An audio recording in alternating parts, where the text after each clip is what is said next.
نگاہوں کا جھک جانا نظر کے پاک ہونے کی نشانی ہے۔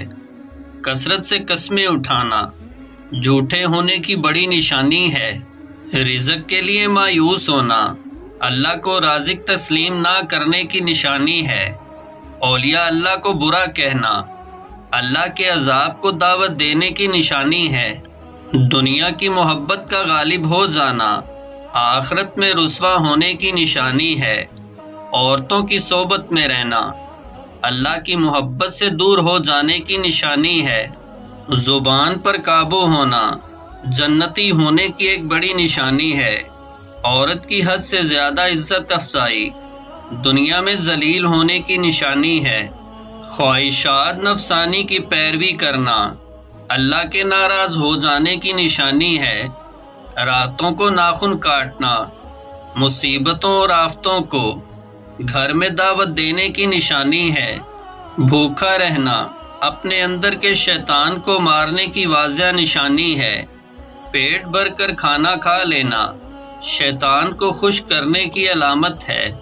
صبح کو دیر تک سوئے رہنا شیطان کی پیروی کرنے کی نشانی ہے۔ دوسروں کے آگے ہاتھ پھیلانا اللہ سے مایوس ہو جانے کی نشانی ہے۔ موت کو ہر وقت یاد رکھنا لمبی عمر پانے کی نشانی ہے۔ مقدر پر یقین رکھنا اللہ کے دیے پر راضی رہنے کی نشانی ہے۔ کھانے میں نقص نکالنا اللہ کے ناراض ہونے کی نشانی ہے۔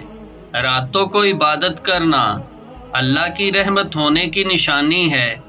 حد سے زیادہ بڑھنا سنورنا اللہ کو ناراض کرنے کی نشانی ہے۔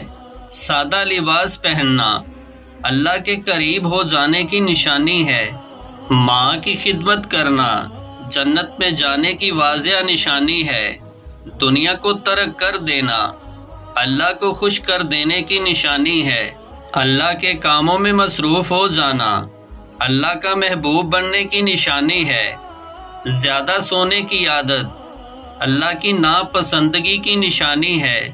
اللہ کے ولیوں کی صحبت میں رہنا اللہ کو پسند آ جانے کی نشانی ہے۔ آدھے سر میں درد اٹھنا اللہ کے ناراض ہو جانے کی نشانی ہے۔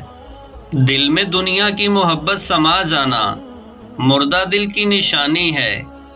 مخلوق کی خیر خواہی کرنا اللہ کی نظر میں سردار بننے کی نشانی ہے۔